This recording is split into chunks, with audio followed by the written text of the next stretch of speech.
চীনের প্রাচীর বা গ্রেট ওয়াল অফ চায়না। আশ্চর্য পৃথিবীর এই দীর্ঘতম প্রাচীর, যার দৈর্ঘ্য প্রায় ২৬৯৫ কিলোমিটার বা ১৬৮৪ মাইল। এর উচ্চতা ৪.৫৭ থেকে ৯.২ মিটার বা ১৫ থেকে ৩০ ফুট পর্যন্ত। এটি চওড়ায় প্রায় ৯.৭৫ মিটার। চীনের এই প্রাচীর তৈরি করা আরম্ভ হয়েছিল ২২১ খ্রিস্টপূর্বাব্দে, আর শেষ হতে সময় লাগে প্রায় ১৫ বছর। এটি তৈরি করা হয় ইট এবং পাথর দিয়ে। তবে প্রশ্ন হলো, এরকম একটা বিকট আকৃতির প্রাচীর কেন তৈরি করা হয়েছিল? এর প্রয়োজনই বা কী ছিল? তবে চলুন জেনে আসা যাক। মাঞ্চুরিয়া আর মঙ্গোলিয়ার যাযাবর দস্যুদের হাত থেকে চীনকে রক্ষা করার জন্য এই গ্রেট ওয়াল অফ চায়না তৈরি করা হয়েছিল।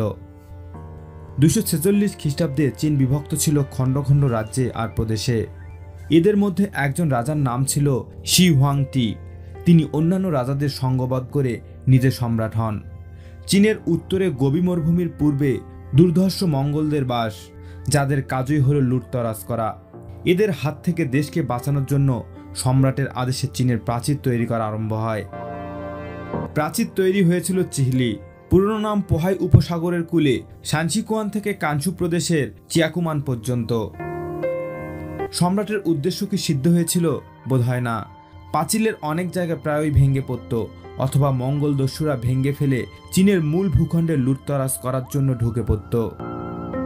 বর্তমান প্রাচীর ঐতিহ্য বলে রক্ষার ব্যবস্থা করা হলেও প্রাচীরের অনেক জায়গায় এখনও কিছু কিছু ভাঙ্গা, আর চীনেরা নিজেরাই তো প্রাচীরের বাহিরে চাষবাস আরম্ভ করেছে।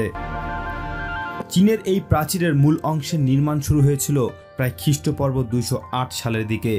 চীনের প্রথম সম্রাট কিং শি হুয়াং এটি প্রথম ব্যবহার করেছিলেন এবং শত্রুর হাত থেকে নিজের সাম্রাজ্যকে রক্ষা করার জন্য দীর্ঘ প্রাচীর নির্মাণ করেন। এটি চীনের প্রাকৃতিক বাধাগুলো ছাড়াও অন্যান্য অঞ্চল পাহারা দেওয়ার কাজে এবং উত্তর চীনের উপজাতি সুইংনুর বিরুদ্ধে প্রথম স্তরের নিরাপত্তা ব্যবস্থা ছিল হান, সুই, নর্দান এবং জিং সাম্রাজ্যের। যে কারণে তারা এটি তৈরি করেছিলেন, ঠিক একই কারণে চীনের প্রাচীরের পরিবর্তন, সম্প্রসারণ, পুনর্নির্মাণের উল্লেখ আছে।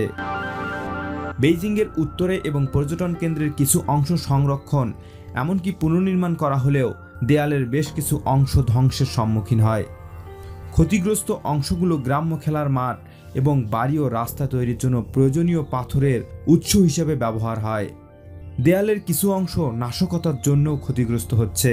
দেয়াল পুনর্নির্মাণের জন্য কিছু অংশ ধ্বংস করা হয়েছে। উন্নত পর্যটন এলাকার কাছে মেরামতকৃত অংশ পর্যটন পণ্যের বিক্রয়স্থল হয়ে উঠেছে। দেয়ালটিতে নিয়মিত বিরতিতে পর্যবেক্ষণ চৌকি আছে, যা অস্ত্র সংরক্ষণ, সেনাবাহিনীর আবাসন এবং স্মোক সংকেত প্রদানের কাজে লাগত। সেনাঘাঁটি এবং প্রশাসনিক কেন্দ্রসমূহ দীর্ঘ বিরতিতে অবস্থিত। গ্রেট ওয়ালের সীমানার মধ্যে সেনা ইউনিটগুলোর যোগাযোগ, যেমন দলকে শক্তিশালী করা এবং শত্রুদের আন্দোলন সম্পর্কে সাবধান থাকা ছিল উল্লেখযোগ্য। দেখার সুবিধার জন্য পাহাড় সহ অন্যান্য উঁচু স্থানে সংকেত টাওয়ার স্থাপন করা হয়েছিল। গ্রেট ওয়াল অফ চায়না সম্পর্কে আপনার গুরুত্বপূর্ণ মতামত কমেন্ট বক্সে জানান এবং ভিডিওটি ভালো লাগলে চ্যানেলটি সাবস্ক্রাইব করবেন। ধন্যবাদ।